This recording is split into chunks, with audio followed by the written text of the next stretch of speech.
What's up guys, I'm back once again to show you some of the hot mods of the week, and in this week's episode we have a couple of brand new weapon mods as well as a mod that's going to make your Junkjet actually usable. But to kick things off, we have Illuminated Steampunk Street Clocks HD, and what this mod is going to do is illuminate all of the street clocks in the game, which is honestly quite unrealistic as all of these clocks probably haven't received any electricity for several decades. But sometimes it's worth it to just not ask questions and just enjoy a well-made mod. But this is not the only mod that we have by this particular mod author. We also have warehousehd, and of course what this mod is going to do is retexture all of the warehouses in the game with a much nicer high resolution texture.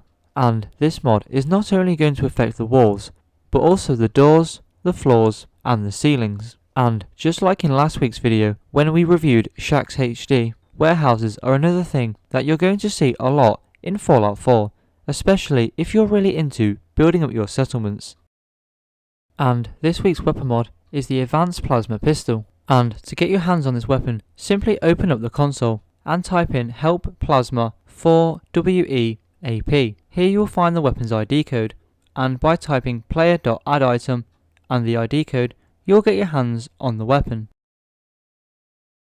And in terms of upgrades, you have the choice of 10 capacitors, 8 barrels, 3 grips, and finally 5 sights. Now this pistol is based off of an original piece of concept art where we can see Hancock holding this weapon, but unfortunately that weapon didn't seem to make it into the full release game. So it's fortunate that we have wonderful mod makers like this one that allow us to know what it would be like to use this concept weapon in a real game. But with that, let's move on to the next mod. Now Fallout is a successful shooter franchise, well at least since Fallout 3, but do you know what else is a successful shooter? That's right, Gears of War. So what would happen if we added some Gears of War pieces into Fallout 4? And with this next mod, we're going to do just that, with Delta Gears of War armor and weapon. And what this mod is going to do is add in 4 brand new weapons, 1 complete set of armor, and 1 complete set of power armor into the game. And you can acquire all of these pieces at a chem station under the gear section, and this is going to cost you no crafting materials and require no perks. Now let's start things off with the most interesting thing, the weapons.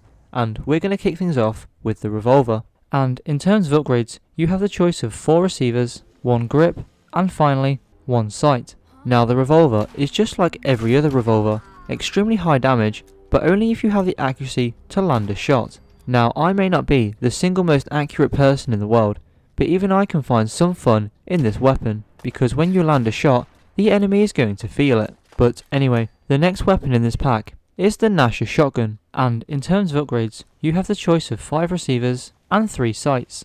Now initially, I didn't think that this weapon did a particularly large amount of damage until I tried shooting an enemy at point blank range. That is where the damage really is. You can't use range with this weapon, you literally need to put the barrel in the enemy's face, which is honestly not a surprise, as well, it is a shotgun after all. Anyway, moving on to the next weapon in this mod, we have the Lancer assault rifle, and in terms of upgrades, you have the choice of 4 receivers, 1 stock, 2 magazines, 2 sights, and finally 3 muzzles.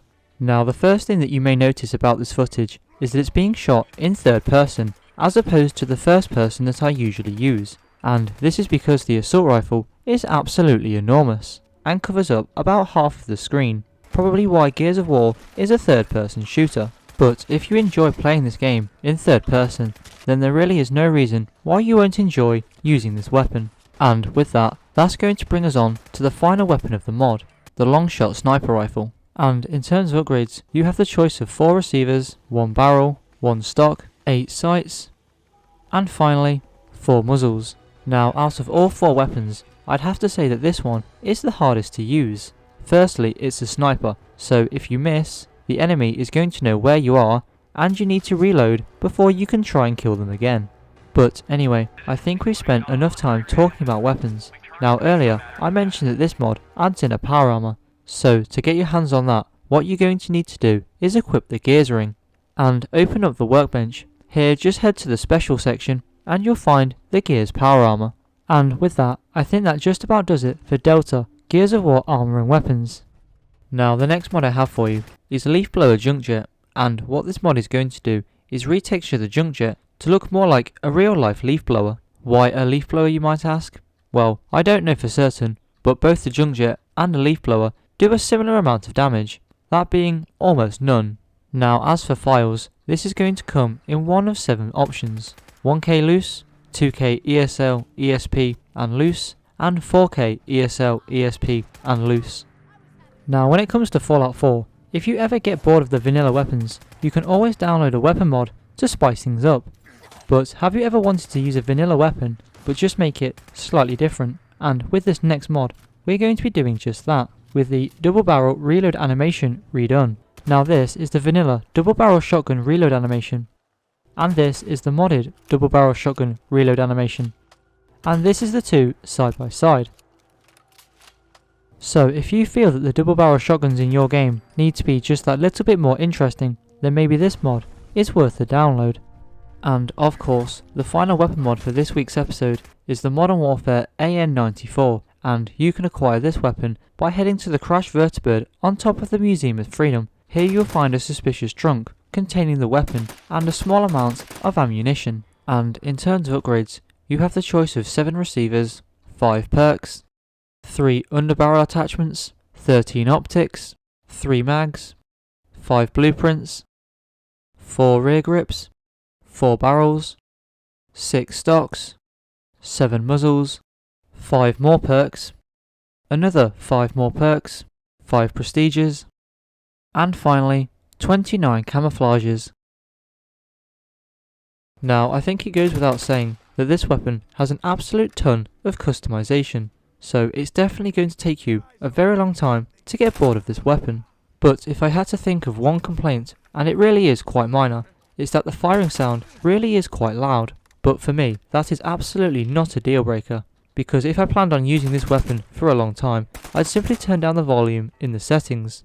And with that, that's going to wrap it up for this mod, and the video for that matter. I hope you all enjoyed the mods here today, and if you did, don't forget to hit that subscribe button, and I hope to see you all in the next video.